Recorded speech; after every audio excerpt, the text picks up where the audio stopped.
example. Don't let anybody despise you. Be an example in your speech, in your conduct, in your love, in your faith, and in your purity. In other words, Paul's saying, you want to get there?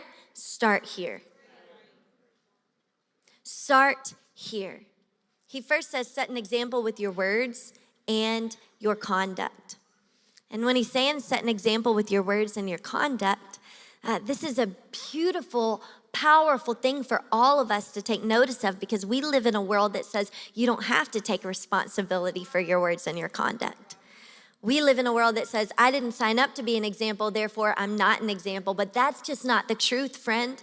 Every single one of us are examples to the world around us. The way we speak to others, the way we honor others, the way that we treat others when nobody else is looking, the way that we protect others' reputation when they're not around. People are paying attention to the way that you lead. And it's not something you sign up for. It's simply something that is. People are learning by watching you. Paul's saying, hey, you're an example in your speech and in your conduct. Don't forfeit the opportunity to be an example. Don't wait until you're further down the road. No, you're young, but you're the exact age that God has called you to be, to lead and to lead with power. But then he goes on, he says 3 powerful words. And these are the words that I want to focus on today, because these are words that bring action to your relationships. These are words that bring life and vitality to the relationships that you treasure the most. The first word that he uses is he says, set an example in love. Everybody say love. So last night, I was at this beautiful celebration of love. 2 of my dear friends got married. It was beautiful to watch these 2 individuals go from me and you to us. That from now on, it's not my thing, it's not your thing, it's our thing. We're choosing to commit a life together.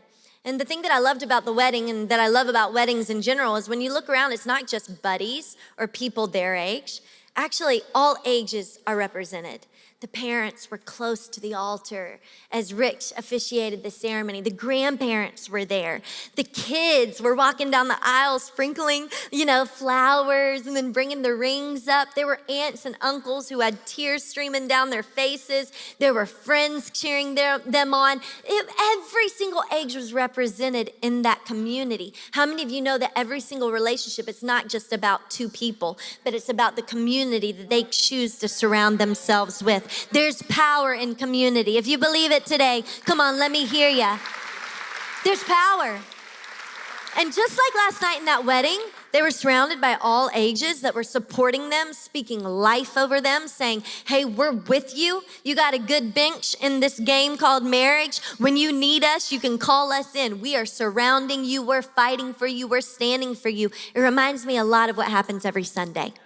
Because as you walk in this room, there are people in every stage of life. And Timothy, his dad didn't know Jesus. His dad was a Gentile. He didn't have the example of a father who loved Jesus. But Paul speaks to Timothy and says, my son in the faith, meaning that he took that place of saying, I'm gonna love you as if you were my own son. Maybe today you look around this room, you don't have an example, somebody who's gone before you and shown you what it looks like to walk out this journey of faith. But can I encourage you, as you walk through this door, you now have countless examples. Life gets overwhelming when we're filled with fear about the season ahead because it's a new season.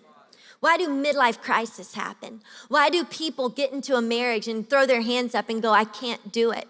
Why do people start a new job and then decide to run from the very thing they prayed for forever? Because they haven't seen someone else walk it out. But you can look around this room and you can find people in every stage of life to draw strength and encouragement from. You can find people who are fighting a fight of faith, believing that God would heal their loved ones. You can look around the room and find someone who is going through loss and mourning and see how they walk it out with strength, trusting Jesus.